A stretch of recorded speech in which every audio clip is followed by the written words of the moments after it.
we believe Christians and followers of Christ should be above politics, and that we steward our American citizenship and our country as a gift from God. That doesn't mean you don't have political opinions.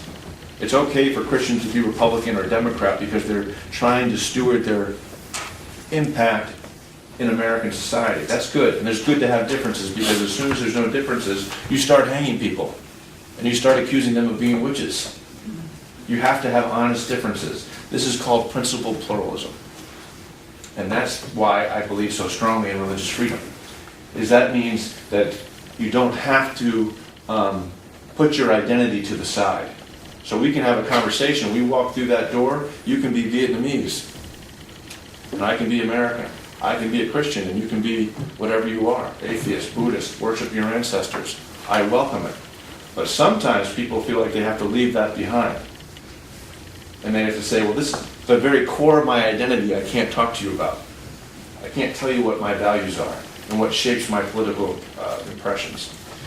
That is a way not to have a conversation. And as soon as you're not having an honest conversation, that means that you are in a position to stereotype somebody else. I can't respect you if I don't know what your values are. And if I don't respect you, that means I will stereotype you. And if I stereotype you, that means I will dehumanize you. And if I dehumanize you, that means I can kill you. Because you're no longer a person. You're a thing. You're a monolith. You're the other. You're my enemy. That's why principled pluralism is so important. That's when I speak to churches, I always talk about Vietnam, because Vietnam has been the recipient of some of this.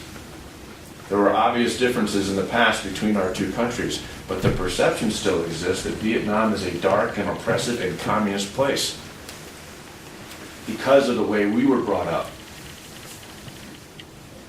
That you couldn't be people. You were a communist.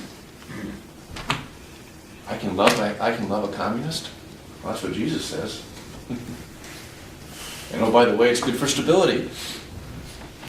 So this is what we're trying to do. And that's why it's so important to go into other places around the world and say, look, we don't want you to look like Americans. Please don't be American.